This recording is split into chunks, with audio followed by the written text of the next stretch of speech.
Iti, Bekan Nefer, ou je dirais Maître Retz. Nefer, Iti, dans le Père Ankh M. Teouti ou dans le sanctuaire de Teouti. Je commence par remercier tous les internautes, ceux qui sont fidèles à notre rendez-vous de chaque vendredi pour notre lecture de Etepou. Et surtout encore, je remercie tous ceux de toutes les communautés confondues noires qui ont répondu à l'appel de la célébration, de la commémoration de tous les combattants noirs tombés. Nous parlons souvent des combattants dans cette histoire qui est devenue d'élite politique dans le monde noir.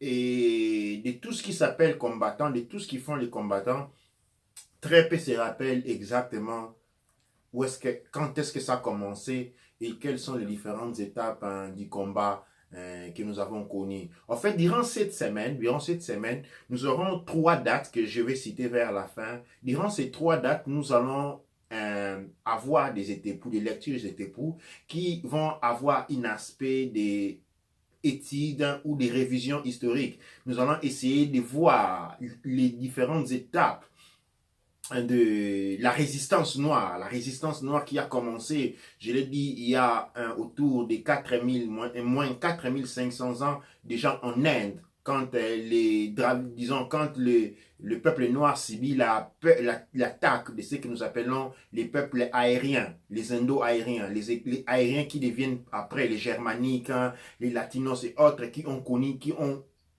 attaquer le monde noir. Et ça va continuer avec l'Europe, des territoires qu'on appelle aujourd'hui le Moyen-Orient, qui a été détaché de l'Afrique avec l'explosion du détroit de Gibraltar, qui va continuer sur Kemet, qui va en finir avec, arriver encore avec l'Afrique du Sud et continuer jusqu'aujourd'hui où nous sommes dans une phase où pratiquement dans toute l'Afrique noire, nous avons une guerre qui continue, notamment avec les territoires de Congo Diantotila, qui aujourd'hui a été divisé entre Gabon, Congo Diamfoua, les Zaïre devenus République démocratique du Congo et l'Angola. C'est la même guerre qui a commencé. Cette guerre date de très très très longtemps. Et durant cette semaine, nous allons avoir des étépous, mais aussi je vais présenter des petits courts-métrages de 10 minutes chaque fois pour citer des exemples, pour citer raconter des histoires de cette guerre, raconter qu'est-ce qui s'était passé, comment se sont passées ces guerres, qui ont été les victoires,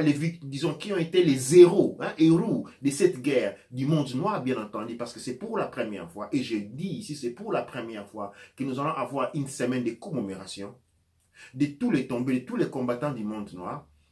Et durant cette commémoration, nous allons présenter, relater l'histoire de la contraposition entre le monde blanc, le monde aérien et le monde noir, de la bouche de la tradition noire elle-même. C'est le tout premier événement. Et donc, je vous remercie à tous ceux qui ont répondu à cet appel et à tous ceux qui ont acheté les M Congo, les NEB M Congo, le maître du Congo, qui est ces câbles de cuivre que je vous invite, pour ceux qui ne l'ont pas encore fait, à les mettre déjà sur la main droite.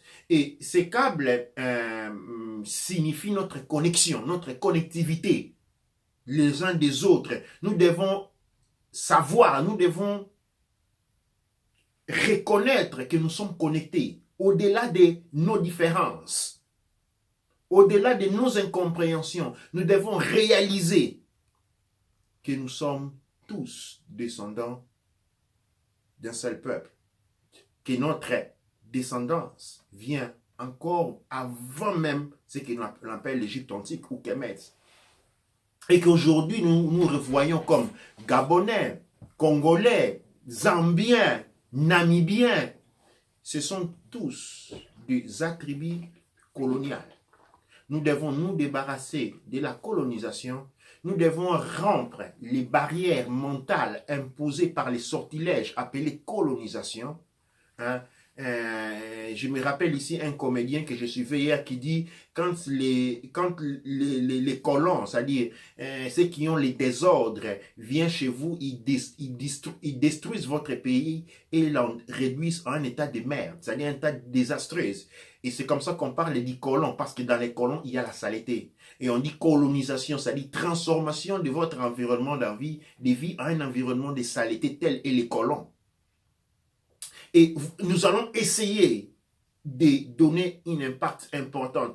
Je vous en prie, spécialement pour les enfants, faites de votre possible pour transmettre ces connaissances à ces enfants. Je suis désolé, spécialement en Angleterre, nous avons beaucoup d'enfants qui ne parlent que l'anglais ou les lingala. Mais ici, comme il s'agit d'une histoire mélanodème, nous le faisons en français. Mais je demande aux parents de faire des traducteurs. Et durant la semaine, pendant la semaine qui va se suivre, il y aura des petits courts-métrages qui seront faits soit en français, disons, soit en lingala, soit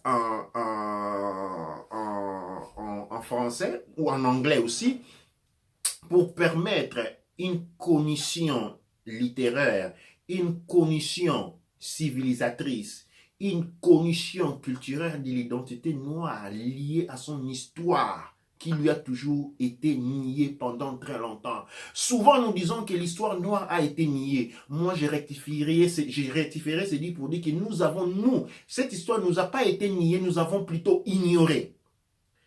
Parce que c'est le noir lui-même qui ne veut pas entendre parler de son histoire parce qu'il a honte de ce qu'il est, parce qu'il a été habitué à se voir, à s'accepter comme quelque chose qui n'est pas. Alors quand on lui met son histoire devant, il est effrayé.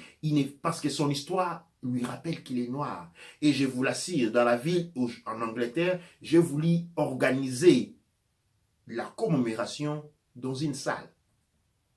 Mais tout simplement, je me suis rendu compte de l'inutilité de cet acte. Parce que j'ai réalisé j'ai réalisé un tour d'horizon et j'ai compris que beaucoup de Noirs se trouveraient dans une situation difficile parce qu'ils seront honte de venir. Et comme je n'ai pas voulu me retrouver avec une salle pleine de lécodermes pour célébrer la commémoration des combattants noirs tombés, parce que c'est ce qui allait se passer.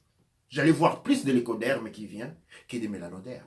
Parce que comme tu le disais, le Kimbangu, les noirs deviendront des blancs deviendront des noirs. C'est-à-dire aujourd'hui, les noirs se foutent complètement de la culture noire et les blancs la veillent.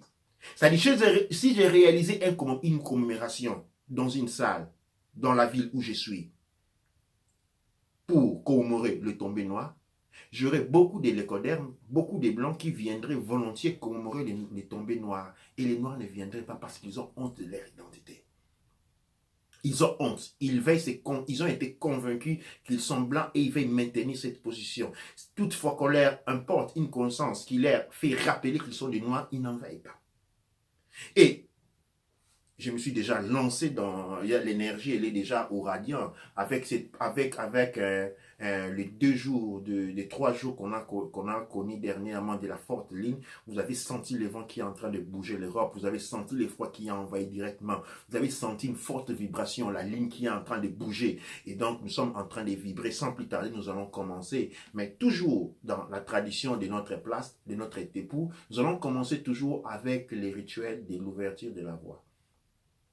Ceux qui ont les rituels de l'ouverture de la voie, je vous invite à vous lever et de la célébrer avec moi. Pour ceux qui n'en ont pas, vous pouvez toujours m'écrire pour que je puisse vous envoyer les textes. Je vous envoie les textes et l'audio, de manière que vous pouvez l'apprendre en écoutant ce que je suis en train de dire, comment je prononce. Et dans les textes, il y a la signification. Et maintenant, je passe directement au rituel de l'ouverture de la voie. Et avec cette ouverture, j'ouvre la semaine de la commémoration de toutes les Noirs tombés depuis le début de la résistance, depuis la toute première attaque que le monde noir avait connue.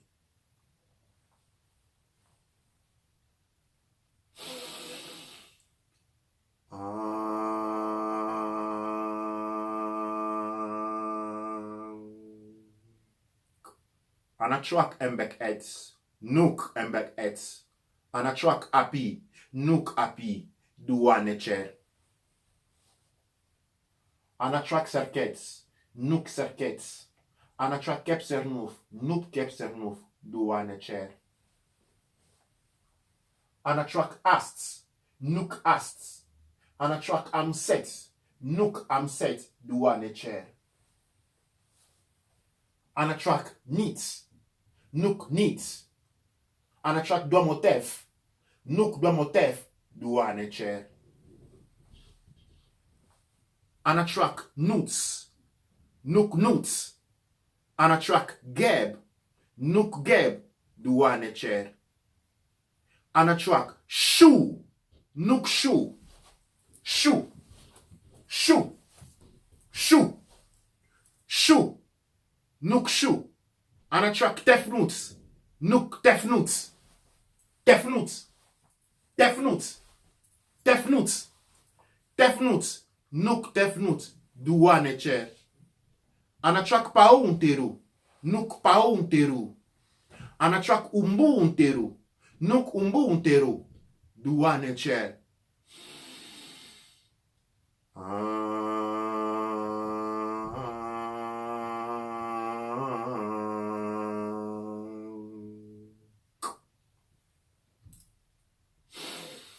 Nuk penukuts, nuk penukuts. Nugar penukakuts, nugar kuts, nugar kuts. Nuk penukuts, nuk penukuts. Nugar penukakuts, nugar kuts, nugar kuts. Nuk penukuts, nuk penukuts. Nugar penukakuts, nugar kuts, nugar kuts. Shemye motep, ank uja, se nep nep, dua necher. Aujourd'hui donc, notre étépoux de ce soir s'intitule La puissance du monde noir. Nous sommes devenus faibles parce que nous avons oublié ce que nous sommes. Nous avons parlé de cette introduction et nous allons rentrer sur la conversation à phase conclusive. Nous ne nous rendons pas compte de la puissance, mais contenue seulement dans la culture noire. Quelqu'un me dit que Kimbangu, le prophète, Zaïwa dit, le prophète Congo dit un jour que les blancs deviendraient un noir et les noirs deviendraient un blanc. Et les gens se sont sautés dans une interprétation macabreuse pour dire que les noirs allaient devenir riches comme les blancs et les blancs allaient devenir pauvres comme les noirs parce que la pauvreté énergétique l'avait coincé à considérer l'existence seulement en termes de matériel. Mais regardez aujourd'hui, les Lekodem sont plus bons. Ils vivent dans une vie des familles. Ils font des lois qui implémentent leur société. Pourquoi? Pour la faire ressembler, pour la faire devenir exactement comme le monde noir était. Souvenez-vous, quand les colons arrivent, nous mangions le pondou, le madessou. Hein? Nous étions les peuples végétariens par définition. La viande était réservée à des situations excellentes. Quand il y a une grande fête, une grande célébration, c'est alors qu'on mangeait la viande. On nous dit non, vous êtes pauvres parce que vous mangez seulement les légumes. Et qu'un homme, pour démontrer sa force richesse, doit manger des saucissons de viande, ainsi de suite. Maintenant que le monde noir a crié à ces mensonges, est devenu consommateur numéro 1 de viande, des saucissons, des jambons, des charcuteries, des choses malades. Et maintenant les blancs disent non, non, non, non, non, non, non, non. Ils ont inventé les végétariens, ils sont les inventaires des végétariens. Ils ont oublié que quand ils nous ont rencontrés, ils sont venus chez nous, nous étions des végétariens par nature. Ils sont évolués, ils ont maintenant ce qu'on appelle les végans. Mais ça, c'est notre alimentation de base. Nous avons toujours été végétariens. Quand on dit kamit, kamit, ça signifie déjà végétarien déjà dedans. Ou, je ne sais pas moi, tout ce que l'on veut, fruitarien, tout ce que l'on veut. Aujourd'hui, c'est devenu une science qu'il faut aller apprendre.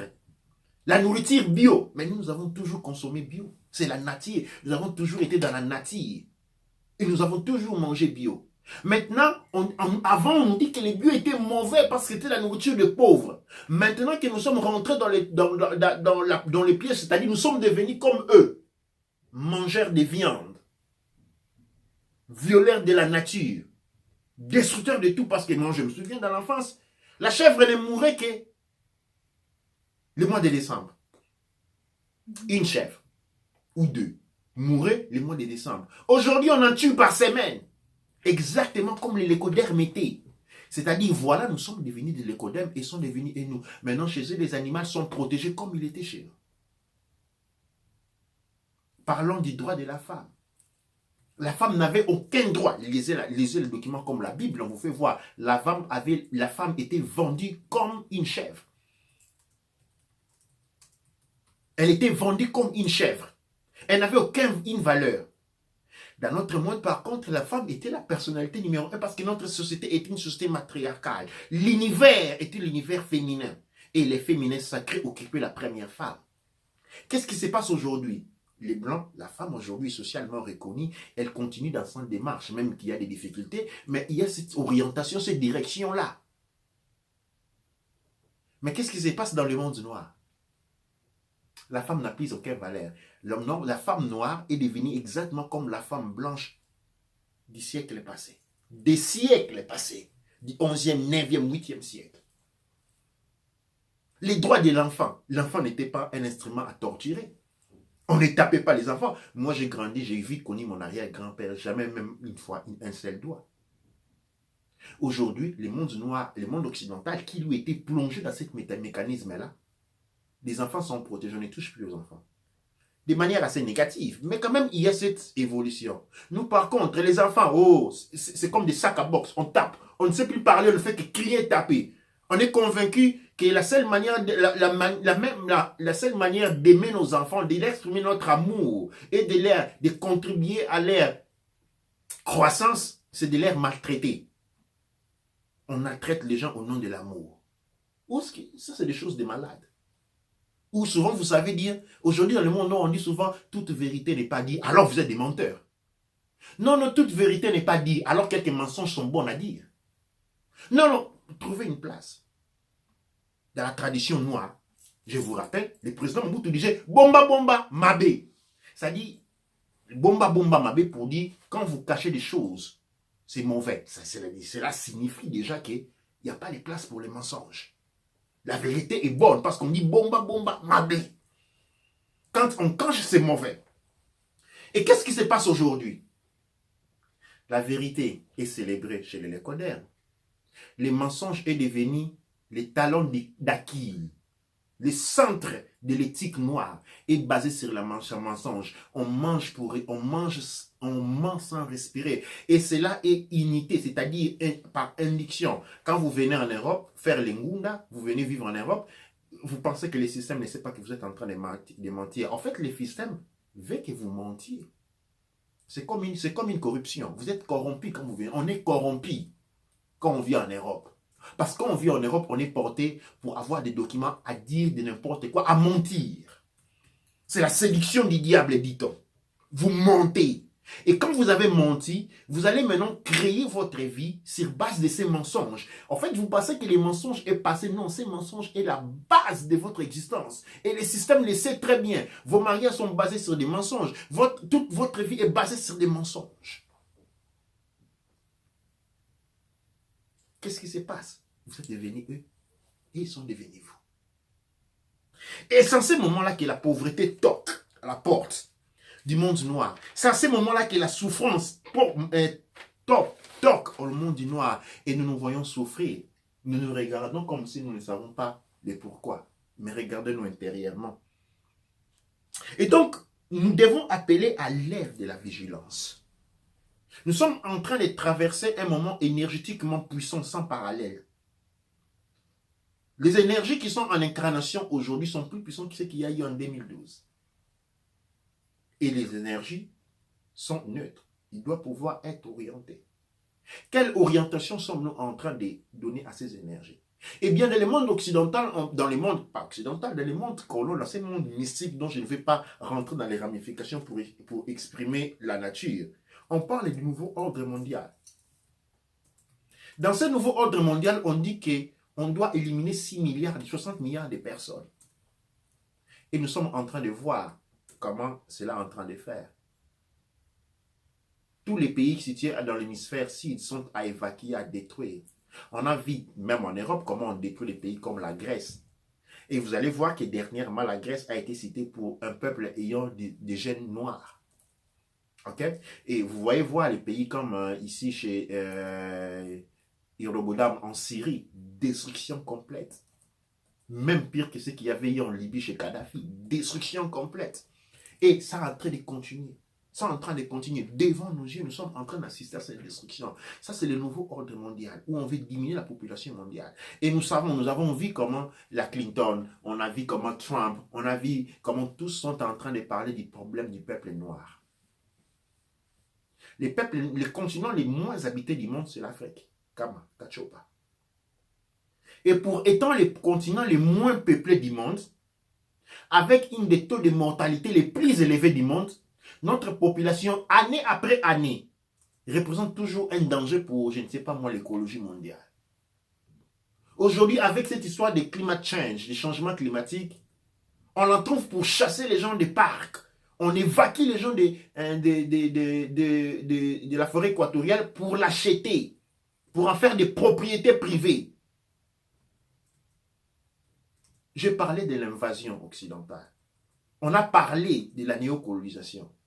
Elle est déjà en cours. Regardez chez vous. Toutes les terres sont achetées. Par qui? Par les mêmes multinationales. Et pendant que vous pensez, je vais aller acheter 1 hectare, je dois aller maintenant l'année prochaine aller acheter 4 hectares, il y a 60 000 hectares qui ont été achetés. Et vous savez comment vous allez vous se passer? On va vous obliger à vendre votre hectare comme ça a été fait aux États-Unis. Vous vous souvenez avec les terres du Nord aux États-Unis? Quand les Noirs ont été donnés la liberté, quand on dit-il que l'esclavage finit, on leur donnait des terres. Mais à côté, il y avait les propriétaires occidentaux qui avaient des millions d'hectares. Mais après, qu'est-ce qu'ils font? Ils absorbent les votes. Il est tellement petit qu'il ne peut être qu'absorbé. Les 1 hectare, 5 hectares que vous achetez, ça ne vaut absolument rien par rapport aux 500 000 hectares que la Microsoft ou Facebook ou Mobile Motor ou, qui sont en train d'acheter. On est en train de nous exproprier. C'est comme si on est en train de vous voler les slips pendant qu'avec vous avez les yeux ouverts. C'est quelque chose d'étrange. Mais cela ne va pas arriver demain. Il est en train de se passer moment parce que chaque jour que nous dormons, chaque jour que nous réveillons, ok, des hectares entiers de camps sont en train de partir. Des hectares. Vous devez savoir qu'en Europe, il existe des systèmes, par exemple, comme l'Espagne.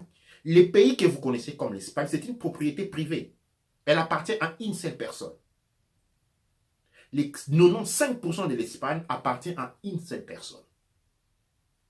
C'est sa terre, c'est chez lui, c'est sa maison, c'est sa propriété. Et c'est ce qui est en train de se passer chez nous.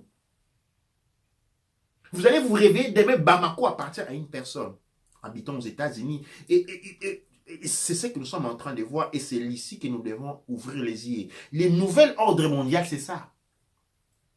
Ce n'est pas les films. Les films servent à divertir l'attention, à faire penser qu'il y aura je ne sais pas quoi, pendant que dans l'autre côté, les choses sont en train de se passer, on n'est pas en train de se rendre compte. Le nouveau ordre mondial, il est là, il est déjà en déploiement. Mais toujours en se cachant. Les ombres se cachent toujours. Nous avons affaire avec les êtres inorganiques, des ombres qui se cachent toujours. Leur jeu, leur véritable jeu, n'est dévoilé que lorsqu'il a été déjà mis au point. Avant qu'il soit mis au point, tout ce qu'on vous dit, tout ce qu'on vous raconte, tout ce qu'on écrit aux journaux, tout ce que les politiciens minables vous disent, tout ce qu'ils vous demandent de faire, ce n'est pas ça. La nature des êtres organiques des obscurités est que tout ce qu'ils font, c'est toujours dans l'obscurité. Quand vous vous en rendez compte, c'est parce que c'est déjà trop tard. Et pour vous dire, l'attention aujourd'hui, elle est braquée sur la politique. Parce que ce n'est pas là qu'il s'est en train de se passer les choses. Les choses se passent ailleurs. C'est pourquoi nous avons besoin d'un nouveau ordre. Un nouveau ordre matique. Les nouvelles ordres matiques appellent à une prise de conscience, à une conscientisation personnelle. Personnelle et puis collective. Parce que le monde noir, ou plutôt l'humanité, n'a pas de futur. L'attaque que nous sommes en train de connaître, n'est pas une attaque au monde noir. C'est une attaque à l'humanité. Et l'humanité a pour père les Noirs. Et donc les Noirs est les premiers à être attaqués. Parce que les autres sont assez faibles. Et donc, c'est pourquoi nous lançons nous voulons initier cette compréhension, cette conscience d'un nouveau ordre dramatique. Les êtres inorganiques qui, sûrement me suivent pendant que je suis en train de parler, sont parmi nous, déguisés en pasteurs, en politiciens, en meneurs des troupes. Seulement que le moto a perdu la capacité de voir la réalité, il ne voit que l'illusion. Dans le temps de nos ancêtres, quand on parlait de la personne qui a une double vie, c'est une personne qui voit la réalité et l'illusion, parce que nous vivons dans l'illusion. Et aujourd'hui, on a perdu ces histoires-là. On me rapportait d'une histoire, une vidéo que j'ai vue quelque part dans une église, quelque part en la République démocratique du Congo, ex-Zaïre, où on voit un pasteur assis, pendant qu'il est assis, ses jambes sont en train de se transformer en un être comme un serpent. Ce sont des choses que vous avez vues sûrement, certains de vous l'ont vu. Je vous dis, les êtres, ces êtres-là sont parmi nous. Et leurs intentions ne sont pas les plus saines. C'est pourquoi maintenant, nous devons nous conscientiser, réaliser les dangers qu'il existe. Je vous dis, il est question d'éliminer les 60 millions des êtres humains. Et dans ces 60 millions des êtres humains, les Noirs constituent les premières lots. Raison pour laquelle aujourd'hui, j'ai commencé la fois dernière, dans l'été pour dernière, j'ai commencé à parler d'une nouvelle maladie qu'ils ont créée. Cette maladie est une falsification du concept de la malaria et de la SS. Tous ceux qui sont nés en Afrique centrale, en général en Afrique, nous connaissons c'est quoi les syndromes des SS. Quand quelqu'un est atteint, c'est-à-dire un défaut génétique, SS, nous les connaissons. Nous avons les SS et les AS. On peut être AA, AS, ou quand nous avons un couple dont où un chou et Tefnout sont chacun S, AS, AS, nous avons la possibilité qu'un des enfants naisse SS. Les SS, on nous a dit, n'ont pas une longue vie, mais nous avons connu des SS qui ont vécu jusqu'à la majorité, qui ont eu des hommes mariés, eu des enfants en bonne santé. Nous savons aussi que qui est atteint de SS ne souffre pas de malaria. Maintenant, qu'est-ce qui se passe-t-il? Comme je l'ai dit la fois passée, je le répète. Il y a la science occidentale qui a créé une nouvelle maladie. Et pour publier cette maladie, pour vulgariser cette maladie, pour rendre effective cette maladie, ils ont financé des généticiens noirs, les siens, les nôtres, à qui ils ont été donnés de l'argent, comme il a été donné, comme la famille Bush avait fait avec les pasteurs. À un moment donné, nous avons vu une explosion des pasteurs partout dans le monde noir. Eh bien, cette explosion vient des États-Unis avec la famille Bush. La famille Bush qui avait compris comment pénétrer le monde noir pour bien la détruire. Ils ont réuni tous les grands pasteurs qui y avait aux États-Unis des églises pentecôtistes noires. Et on leur a donné beaucoup d'argent. C'est comme ça, à partir de ces financements, nous avons eu beaucoup des églises de la borne, des pasteurs sont nés. C'est par rapport à ces financements-là. Mais l'objectif était celui de détruire comme nous avons eu la destruction. Aujourd'hui, les enfants de la rue à Kinshasa, qui est la cause? Les églises. Si aujourd'hui les parents abandonnent toute une génération détruite, des enfants qui vivent de la rue, toute une génération détruite parce qu'il n'y a pas de relève. La relève qui devait exister pour permettre la propagation ou la continuité de la civilisation, la continuation de l'authenticité a été complètement détruite. Par qui? Par les parents eux-mêmes. Parce qu'ils ont pris leurs enfants pour des sorciers et les ont chassés, abandonnés à la rue. Grâce à qui? Mais grâce à Jésus-Christ. Et au ministère de la paix de Jésus-Christ venu des États-Unis, financé par George Bush, la famille Bush. Et encore aujourd'hui, pour la deuxième fois, nous avons une autre vague qui arrive. Une successive vague qui arrive.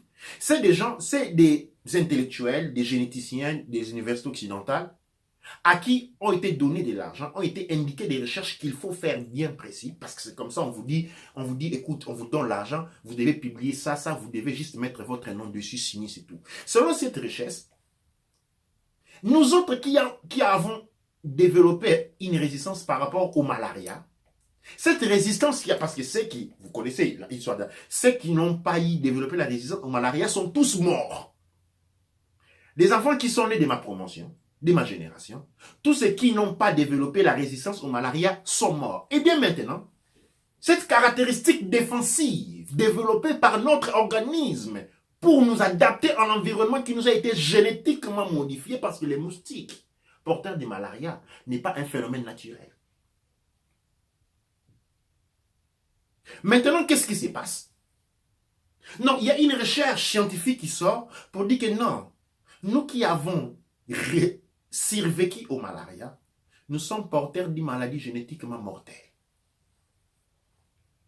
Une maladie mortelle que nous ne devions pas nous marier entre nous noirs, nous devons plutôt chercher des noirs, des blancs pour éviter que les enfants naissent avec cette maladie. Et vous savez où est-ce qu'il va arriver cette histoire? Maintenant, il y a une très grande campagne qui est en train d'être préparée. Déjà dans les mondes anglophones, avec les Nigeria, où c'est la désolation, tout le monde court. Qui j'ai été dans une présentation, quand on a parlé de ça, il fallait voir la débandade, tout le monde avait pété les plombs, tout le monde voulait aller rapidement prendre les enfants à la maison pour les faire des tests, pour une maladie que jusque-là, ils n'avons jamais connue.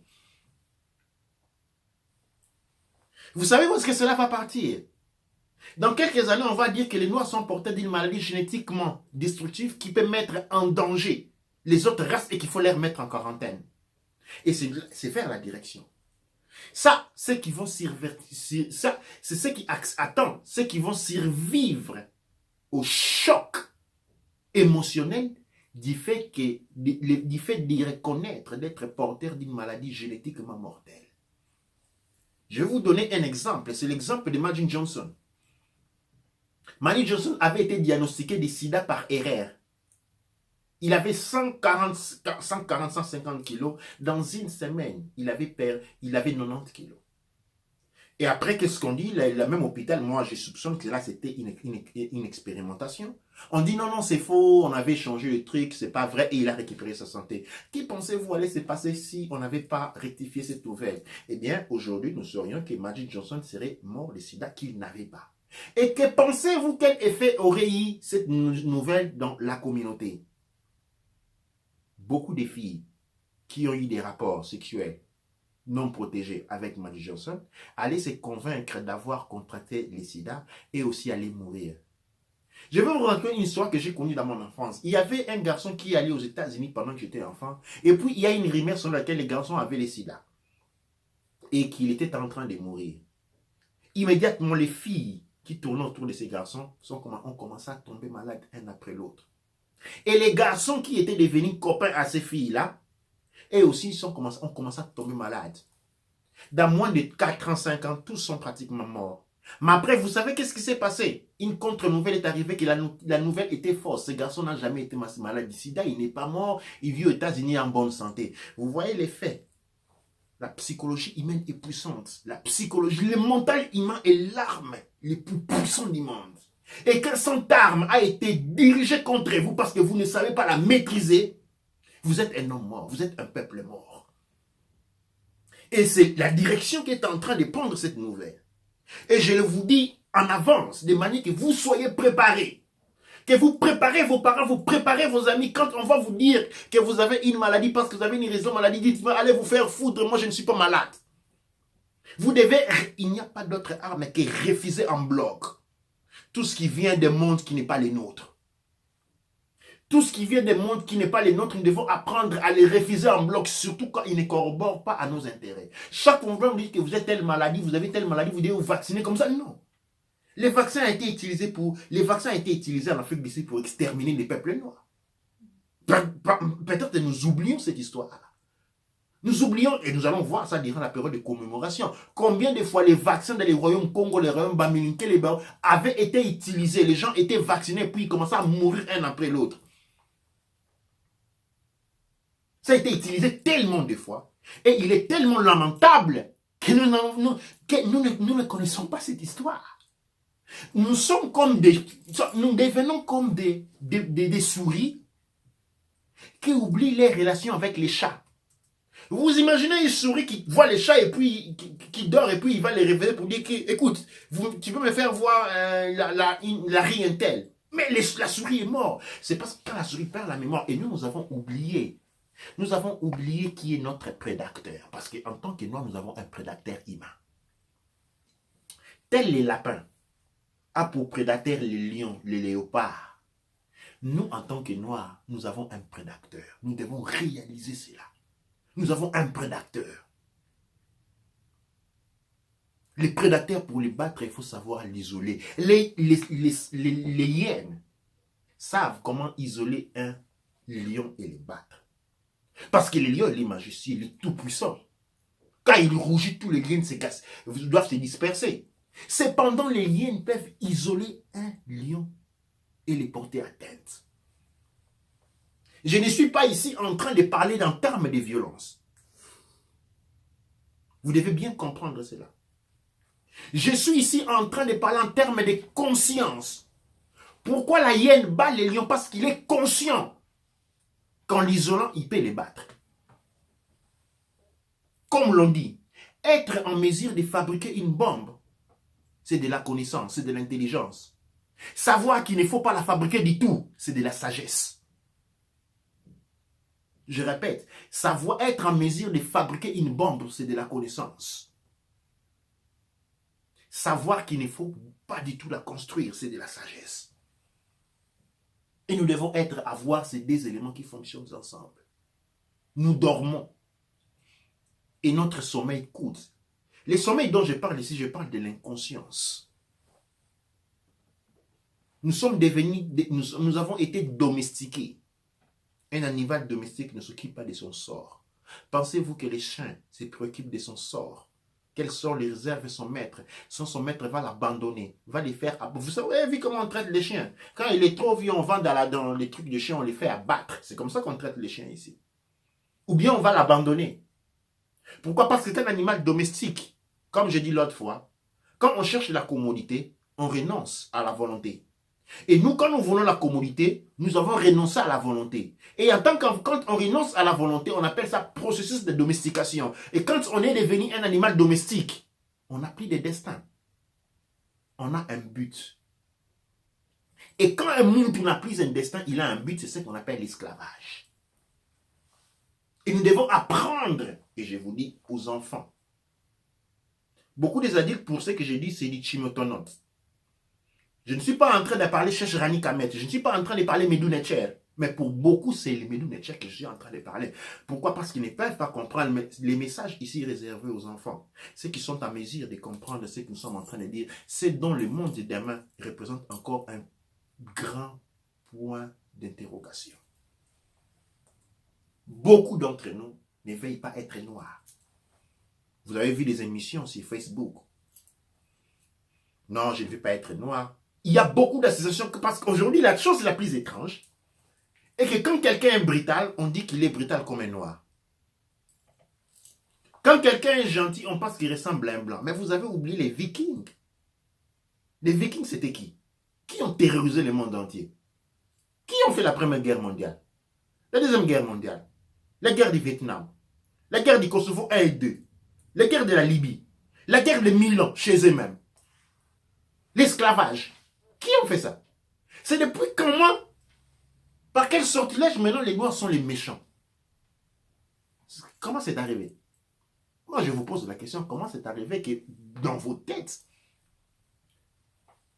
quand vous pensez à quelque chose de négatif, vous l'associez aux Noirs, quand c'est les seuls qui a subi.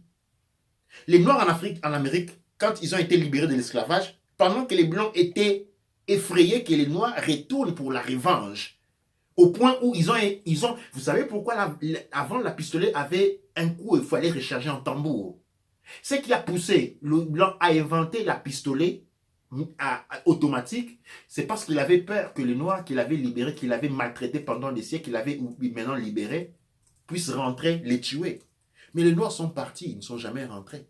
C'est les Blancs qui allaient les prendre pour les faire rentrer dans l'esclavage. Vous savez que Napoléon avait réintroduit l'esclavage. Aux États-Unis, l'esclavage, après avoir été aboli, avait été réintroduit. Comme il a été réintroduit maintenant, vous avez vu les Occidentaux, qu'est-ce qu'ils ont dit de l'esclavage des Arabes? Ils ont dit que l'esclavage n'est pas un crime contre l'humanité. Ils ont dit que l'esclavage n'est pas un crime contre la vérité. Mais si vous venez ici en Europe, il y a un marché des esclaves, des prostitutions des filles blanches qui sont importants en Russie. C'est vivement combattu, c'est de la criminalité. C'est-à-dire, quand les délinquants s'organisent pour avoir un marché de prostitution des femmes blanches, c'est de la criminalité. C'est un crime, c'est de la criminalité, on est arrêté. Mais quand on met en esclavage des Noirs, comme on est en train de voir dans les pays arabes, et comment ça a été pratiqué, eh bien la communauté internationale dit clairement, l'esclavage, ce n'est pas un crime contre l'humanité. Mais c'est qu'ils ne finissent pas la phrase, bien entendu, comme on dit les nuances. Ce qu'on veut dire par là, c'est que l'esclavage des Noirs, ce n'est pas un crime contre l'humanité. Et mais c'est les mêmes Noirs qui veulent ressembler aux Blancs. C'est les mêmes Noirs qui se débarrassent de toute son identité pour prendre une identité vide. Et après, il va se retrouver ne rien posséder réellement. Les mondes noirs, c'est les mondes les plus riches. Mais attention, nous sommes en train de devenir les mondes les plus pauvres. Pourquoi comme nous sommes? Parce que nous sommes en train de nous transformer en êtres aériens. Être noir, ce n'est pas une question de la couleur de la peau. Ok? C'est une question d'hérédité culturelle. Ce qui fait de nous les Noirs, ce qui fait de nous les descendants des Kemet, ce n'est pas seulement au niveau de la peau, c'est plutôt au niveau de l'hérédité culturelle. Et quand vous avez renoncé à cette hérédité, vous restez noir, bien entendu, mais un noir par défaut. C'est comme un militaire, c'est comme on dit, c'est comme être un général sans fonction. Vous êtes général, oui, mais vous n'avez pas de fonction. Partout où vous n'allez donner d'ordre à personne. Il n'y a aucun militaire qui va prendre des ordres de vous parce que vous n'avez pas de fonction. Vous êtes un général, oui, mais vous n'avez pas de fonction. Et quand nous perdons notre identité culturelle, nous nous transformons en cela. Nous devons respecter, nous devons considérer la grande valeur qu'il y a dans notre identité culturelle. Et surtout, comme je disais, notre monde aujourd'hui, il est plein de gens, beaucoup de Noirs, je vous assure. Et je l'ai dit une fois, je le répète encore aujourd'hui, en cette ouverture des jours de la commémoration des combattants noirs, que j'ai marché dans les différents futuribles du monde noir. Dans le futur, il est possible de marcher dans le futur et de voir ce qui va se passer. Ce n'est pas réservé, je ne sais pas moi, à Yahweh, à quoi. Non, non, c'est possible de le faire. Et chaque fois que j'ai marché dans ce futurible, tout ce que j'ai vu, c'est l'esclavage de l'homme noir. Un esclavage terrible. J'ai vu la République démocratique du Congo complètement occupée, divisée entre Chinois, Japonais, Américains et autres. Et les Noirs étaient renfermés dans des réserves, un vers Kingasani, l'autre vers le poids lourd. Ça, ce sont des futuribles qui sont observables. Et ceux qui connaissent la science, et ceux qui connaissent la science et possèdent l'énergie pour voyager à travers les lignes du temps, ne peuvent pas me contredire dans ce que je suis en train de dire. Mais comme je dis, le futurible est un futurible. Ce futurible-là sera possible et a été calculé sur base du fait que nous sommes inconscients, de l'inconscience qui caractérise le monde noir. C'est pourquoi nous devons revenir, créer, nous activer dans une démarche de prise de conscience pour créer de nouvelles possibilités du futur. Le futur n'est jamais dessiné. Elle peut toujours être changée à une seconde près. Du moment où on introduit un grand paramètre de conscience. Nous devons souvent, un élément important. Souvent, le noir est celui toujours qui se plaint de la discrimination. On vit en Occident ici. Vous allez trouver un travail, on ne vous la donne pas, vous êtes discriminé. Vous êtes discriminé. Mais non, c'est la tutelle de l'authenticité. La tutelle de sa tradition, la tradition où la culture doit être tutelée, ça doit être protégé.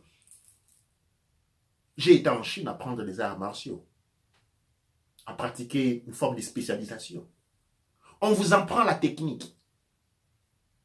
On vous dit qu'il faut mettre la main comme ça. Mais on ne vous dit pas quelle est la science directe. Là, parce que c'est là, quand j'ai posé cette question, on m'a toujours répondu, tu apprends la technique. Ce qui est derrière la technique, tu apprends la forme et la technique des combats. Mais tout ce qui vient derrière ça, c'est un patrimoine culturel. Et comme tu n'es pas un Chinois, on ne peut pas te les donner. On ne peut pas te les livrer. Et donc, quand vous venez dans le monde occidental, il se comporte d'une certaine manière assez loyale. Vous voulez laver par terre, laver par terre. Vous voulez nettoyer les piscines, nettoyer les piscines. Vous voulez arranger les lits, arranger les lits. Vous voulez vendre dans les magasins, vendez dans les magasins. Vous voulez devenir directeur des banques, non? Vous rentrez dans un environnement qui est typiquement culturel. Non. Quelqu'un va me dire, alors on n'est pas, pourquoi on est directeur des banques en Afrique? Un directeur de banque en Afrique, c'est pas prenez quelqu'un qui est directeur des banques en Afrique, apportez-le en Afrique, si on va le faire, on va l'accepter comme directeur des banques en Europe. Non. Pendant quelqu'un qui est directeur des banques des sous-divisions, une petite cellule des banques en Europe, ici, en Angleterre, quelqu'un qui est directeur des sous-cellules des banques en Europe, quand vous l'apportez en Afrique, il devient administrateur délégué d'une banque nationale. Pourquoi? Parce que vous êtes toujours mis au bas. N'importe les titres qu'on vous donne. Pourquoi? Il y a protection de l'authenticité. Cela doit être titulé. Et nous, qu'est-ce que nous faisons? La nôtre, nous la jetons à la rue. Et les autres, elles la ramassent. Et après, il va être utilisé contre vous. Il va être utilisé contre nous. Nous ne titulons pas notre authenticité. Nous ne titulons pas notre identité. Et c'est là fait que même les énergies que nous appelons les ancêtres se trouvent dans l'embarras. Se trouvent dans l'embarras par rapport à nous. Ils ne savent vraiment pas comment faire. Ils ne savent pas comment faire avec nous. Une fois aux États-Unis, j'ai eu une discussion avec un groupe des Américains, des Noirs américains. Vous savez bien entendu qu'il existe une grande séparation entre les Noirs américains et les Noirs américains. Les Noirs africains. Les Noirs américains n'aiment pas les Noirs africains. Et c'est connu. C'est connu que les Noirs, il y a discrimination, ça déborde des fois. Une fois, je me suis retrouvé dans un environnement où il y avait des gens assez, disons,